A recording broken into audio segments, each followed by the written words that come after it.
সাল্লাল্লাহু আলাইহি ওয়াসাল্লাম। আর নবী শেষ বিদায় ভাষণে বলে দিলেন, আমি দুইটা জিনিস রেখে গেলাম, একটা হলো কোরআন আর একটা হলো রাসূলের হাদিস। তার মানে আল্লাহ বললেন এটা, আর বললেন রাসূল, তার মানে আমি বিশ্বাস করেছি এই দুইটা জিনিস। আর এই দুইটা জিনিস বিশ্বাস করে কোন বান্দা বান্দি যদি আল্লাহর আনুগত্য করতে পারে, তাহলে সে হবে বান্দা, সত্যিকারে বান্দা, সত্যিকারে গোলাম, সত্যিকারে খলিফা। আর ওই মানুষটা যখন পৃথিবী থেকে যাবে, আল্লাহ যদি তার প্রতি সন্তুষ্ট হয়ে যান, তখন কি হবে? ফেরেশতাদেরকে বলবে তুমি যাও। মালাকুল মাউত আসবেন। কিভাবে আসবেন? মালাকুল মাউত একা আসবেন না। আপনি যদি আল্লাহর ওয়াদা মতো যদি আল্লাহর প্রকৃত বান্দা হতে পারেন, প্রকৃত বান্দী হতে পারেন, আল্লাহর গোলাম যদি হতে পারেন, আপনি যদি সত্যিকারে যদি আল্লাহ পাক রব্বুল আলামিনের যে খেলাফতের দায়িত্ব খলিফা বানায় আপনাকে পাঠাইছেন তা যদি পরিপূর্ণ করতে পারেন, আল্লাহ পাক রব্বুল আলামিন ফেরেশতা পাঠাবেন, মালাকুল মাউত আসবে, তিনি একা আসবেন না, তিনি জান্নাতের ফেরেশতা, রহমতের ফেরেশতাদেরকে সঙ্গে করে নিয়ে আসবেন। এটা যেটা আমি বলছি এটা কোনো গল্প নয়, এটা একটা দীর্ঘ হাদিসের বাংলা অনুবাদ বলছি। বারা ইবনে আযিব রাদিয়াল্লাহু তাআলা আনহু বর্ণিত দীর্ঘ হাদিসের সামান্য অংশ বলছি। মালাকুল মাউত আসবেন জান্নাতের কিছু ফেরেশতা নিয়ে, রহমতের ফেরেশতা নিয়ে। তাদের চেহারাগুলো জ্বলজ্বল করবে, জান্নাতের ফেরেশতা আপনার কাছে সুন্দরভাবে আসবে এবং সালাম দিয়ে আপনার কাছে বলবে, আপনাকে নেওয়ার জন্য এসেছি। ইয়া আইয়াতুহান নাফসুল মুতমাইন্নাহ ইরজিই ইলা রাব্বিকি রাদিয়াতান মারদিয়াহ فادخلي في عبادي وادخلي جنتي الله أكبر আল্লাহু আকবার। আপনার প্রতি যদি আমার মাওলা, আমার প্রতি যদি আমার মুনিব, আমার রব যদি সন্তুষ্ট হয়ে যান, আপনার প্রতি যদি আপনার রব যদি সন্তুষ্ট হয়ে যান, আপনাকে যদি আপনার নেতা কিংবা আপনার এমপি, আপনার মন্ত্রী যদি আপনাকে ভালোবাসেন, বড় কর্মকর্তাকে আপনার বাড়িতে যখন পাঠাবেন, পাঠানোর পরে বাইরে এসে সালাম দিয়ে বলবে, স্যার আপনাকে নেওয়ার জন্য এসেছি। আপনাকে স্যার সালাম জানিয়েছেন, আপনাকে নেওয়ার জন্য গাড়ি পাঠিয়েছেন, সম্মানের প্রতীক। আবার যদি আপনার প্রতি অসন্তুষ্ট হন, থানা থেকে পুলিশ আপনার কাছে আসবে, হাতের মধ্যে হ্যান্ডকাপ পরানোর জন্য, সঙ্গে এমন কিছু ফোর্স আনবে যাতে করে আপনাকে ধরার সঙ্গে সঙ্গে ডান্ডা মারতে পারে। এবার আপনি ঘর থেকে পালাতে চাইবেন, ওই দিক দিয়ে ব্যারিকেড, এই দিক দিয়ে ব্যারিকেড, কোথাও পালাতে পারবেন না, ঝাঁপ দিয়ে পুকুরের মধ্যে পড়লেন, এমন ঘটনা আছে না নাই? আপনি ঝাঁপ দিয়ে পুকুরের মধ্যে পড়লেন, পুলিশ বাহিনী আপনার উপরে ঝাঁপায়া পড়লো ধরার জন্য, আপনার কোমরের মধ্যে ধরে আপনাকে হ্যান্ডকাপ লাগে পিটায় পিটায় গাড়ির মধ্যে উঠে নিয়ে গেল। ঘরের মানুষগুলো কাঁদছে, সেখানে বিদায় নেওয়ার কোনো সুযোগ নাই। হতে পারে আপনি যে অপরাধ করেছেন, এই অপরাধের কারণে আপনার অনেক বড় ধরনের কোন অপরাধের শাস্তি আপনার জন্য লেখা থাকতে পারে। আর ঠিক যেই মানুষটাকে পাঠানো হলো সম্মানের প্রতীক হিসেবে সেলুট দিয়ে দামি গাড়িতে গিয়ে নেওয়ার জন্য পাঠালো, সেখানে কোনো টেনশন থাকে না। আমার ভাইয়েরা, আমার বোনেরা, আল্লাহ পাক রব্বুল আলামিন আপনাকে দুনিয়ার মধ্যে এমনি পাঠান নাই। আল্লাহ পাক আপনাকে পাঠায় দিয়ে কিছু নিজাম দিয়ে দিয়েছেন, কিছু সিস্টেম দিয়েছেন, আর সিসি ক্যামেরা লাগিয়ে দিয়েছেন। তুমি কি করো? তুমি ওই রূহের জগতে তখন তুমি স্বীকার করেছিলে, আলাস্তু বিরাব্বিকুম ক্বালু বালা।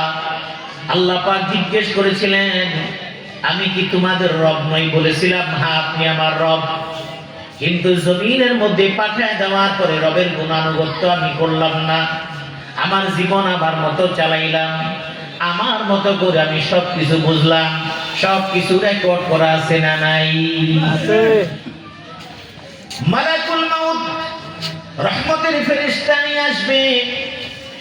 আল্লাহ পাক রব্বুল আলামিন কোরআনে কারীমের অগণিত আয়াতের মধ্যে বলেছেন ইন্নাল্লাযীনা ক্বালু রাব্বুনাল্লাহু সুম্মা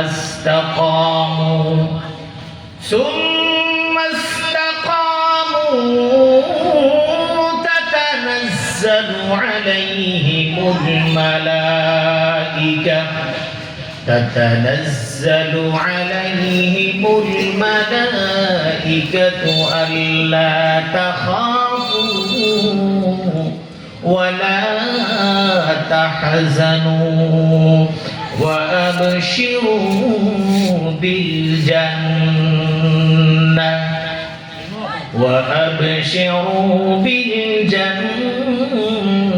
التي كنتم توعدون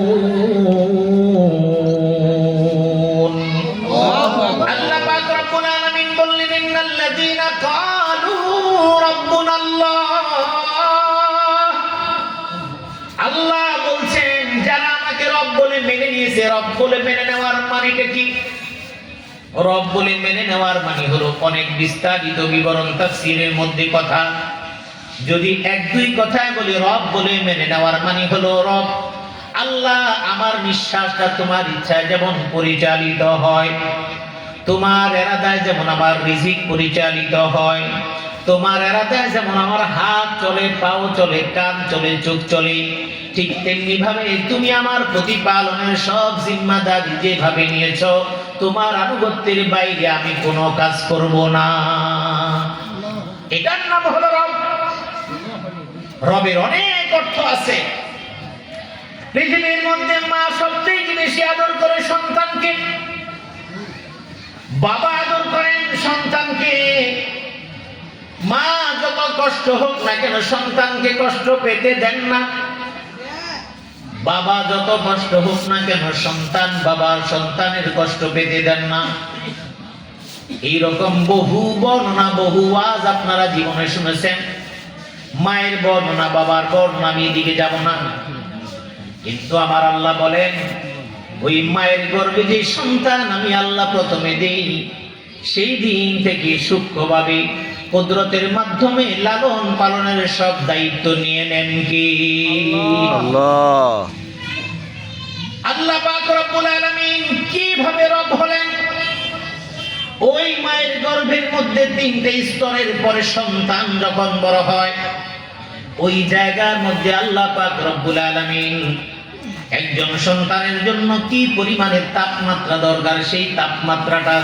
সেন্সর করে দিয়ে দেন কি আল্লাহ কত পরিমাণ সেলসিয়াস তাপমাত্রা লাগবে ঠান্ডা কতখানি লাগবে গরম কতখানি লাগবে সব কিছু নির্ধারণ করে দেন কি আল্লাহ যেই বাচ্চাটা ম্যাচিউর হওয়ার আগে দুনিয়ার মধ্যে চলে আসে তাকে যখন টিউবের মধ্যে রাখা হয় কাঁচ ঘেরা বাক্সের মধ্যে যখন হাসপাতালে রাখা হয় পরিমিত তাপমাত্রা পরিমিত সবকিছু দিয়ে যখন লালন পালন করা হয় এক দুই দিনের বিল লাখ লাখ টাকা চলে আসে কিংবা কম বেশি আসতে পারে আমার আল্লাহ মায়ের গর্ভের মধ্যে সন্তান এমন ভাবে লালন পালন করলেন মা অভাবে আছে কষ্টে আছে তারপর সন্তানকে আল্লাহ কষ্ট পেতে দেন না তার পরিমাণ যতটুকু সব কিছু আল্লাহ পাক ওই সন্তানের জন্য বরাদ্দ এবং তা চালু করে রাখেন কি এই জন্য আল্লাহ হলেন রব বাইরে প্রচন্ড শীত -°C কিন্তু গর্ভের সন্তান ঠান্ডা লাগে না কারণ সেখানে বাহিরে যত তাপমাত্রা থাকুক না কেন তার গর্ভের মধ্যে সেই সন্তানের তাপমাত্রাকে ব্যালেন্স করে লালন পালন করেন কি কিন্তু দুনিয়ার মধ্যে মা বাবা ভাই বোন দুনিয়ার নেতা নেত্রী রাষ্ট্রপ্রধান প্রধানমন্ত্রী যাই কিছু বলেন না কেন কোন মানুষ আপনাকে প্রপারলি লালন পালন করতে পারবেন না একমাত্র যিনি একেবারে যেখানে যা দরকার যতটুকু দরকার ওইটুকু দিয়ে লালন পালন করেন যেহেতু আল্লাহ এই জন্য আল্লাহর আরেকটা নাম হলো রব এই রব দুনিয়ার কোন মানুষের জন্য বরাদ্দ নেই বলেন সুবহানাল্লাহ মা দুধ খাওয়ায় কখনো বেশি হয় কখনো কম চিনি মিলায় দেয় কখনো কম হয় কখনো বেশি হয়, বাতাস দেয় গরম লাগলে সেখানে কম হয় বেশি হয়, তাপ দরকার তাপ দেয় কখনো কম হয় বেশি হয়।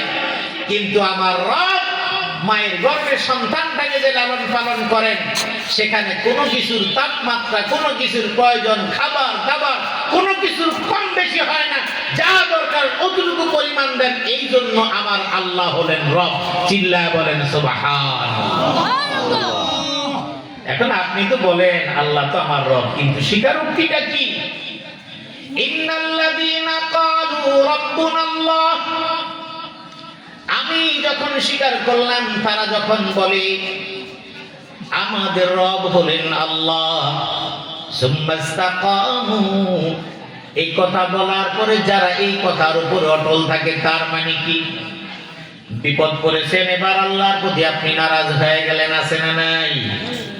ব্যবসাটা খারাপ, এই জন্য আল্লাহর প্রতি খুব অসন্তুষ্ট, এমন লোক আছে না নাই? আপনি যা চেয়েছেন তা পাচ্ছেন না, আপনার চাইতে কম মেধার মানুষ এখন কোটি কোটি টাকার মালিক, আপনার চাইতে কম দামা অফিসার কিন্তু কোটি কোটি টাকার মালিক। আপনার বাবার অনেক কিছু ছিল, কিন্তু আপনার পাশের বাড়ির মানুষটা কিছুই ছিল না। আপনার এখন নেই, তার অনেক আছে, এই জন্য আপনি আল্লাহর প্রতি আপনি নারাজ, ঠিক কিনা? আমার আল্লাহ বলছেন সুম্মাস্তাকামু, বিপদে আছো, অভাবে আছো, ভালো আছো, মন্দ আছো, সব কিছুর মধ্যে তুমি আল্লাহর প্রতি কখনো নারাজ নাই। এইভাবে থাকতে পারাটাও অতি কঠিন, এইভাবে জীবন যাপন করতে পারাও কঠিন। যদি তুমি তা করতে পারো, তাহলে মৃত্যুর সময় তোমার কাছে ফেরেশতারা কিভাবে আসবে? তাতানাজ্জালু আলাইহিমুল মালাইকা, তাদের উপরে আল্লাহ পাক রব্বুল আলামিনের ফেরেশতারা অবতীর্ণ হবেন। তাফসীরের মধ্যে উল্লেখ করেছেন তাতানাজ্জালু আলাইহিমুল মালাইকা, এই মালাইকা হলো রহমতের ফেরেশতারা। তার মানে রহমতের ফেরেশতাদেরকে তাদের কাছে পাঠায়া দিবেন কি? আল্লাহ। জীবনটা চালাইলেন আল্লাহ পাক রব্বুল আলামিন। সূরা মারইয়ামের মধ্যে একটা ঘটনা উল্লেখ করেছেন, সেখানে একটি কথা আমি উল্লেখ করতে চাই।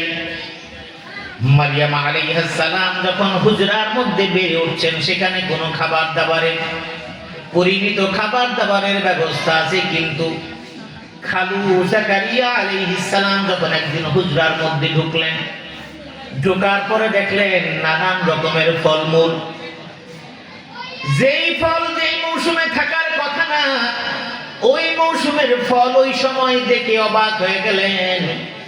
এই অবাক হওয়ার কারণে তিনি প্রশ্ন করলেন, এই তো রকমের ফল তোমার কাছে কেমনে আসলো? কে তোমাকে দিয়ে গেল? কারণ ওই হুজরার মধ্যে যখন তিনি থাকতেন, বাহির দিয়ে লক করে তিনি বাহিরে কাজে যেতেন, কারণ মেয়ে মানুষ এখানে থাকে, এখানে সিকিউরিটির ব্যাপার আছে। কিন্তু আসার পরে দরজা খুলে যখন ভিতরে রং বেরঙের খাবার, সুস্বাদু খাবার দেখলেন, অবাক হয়ে গেলেন। প্রশ্ন করলেন, ও মারিয়াম, এই খাবারগুলো কোত্থেকে আসলো? তিনি জবাব দিলেন, ক্বালাত হুয়া মিন ইনদিল্লাহ, এই খাবার দুনিয়ার কেউ দেয় নাই, এই খাবারগুলো আমাকে দিয়েছেন আমার আল্লাহ। সুবহানাল্লাহ। ইন্নাল্লাহা ইয়ারযুকু মান ইয়াশাউ বিগাইরি হিসাব। আর আল্লাহ যাকে রিজিক দেন হিসাব ছাড়া দেন। রিজিকের বয়ান অনেক দীর্ঘ, আমি শুধুমাত্র প্রাসঙ্গিক কিছু কথা বলছি। ওই সমুদ্রের নিচে অসংখ্য বড় বড় প্রাণী, সেই খাবারগুলো কে দেয়? দুনিয়ার কোন মানুষ দেয় না, সেই খাবারগুলো দেন কে? আল্লাহ।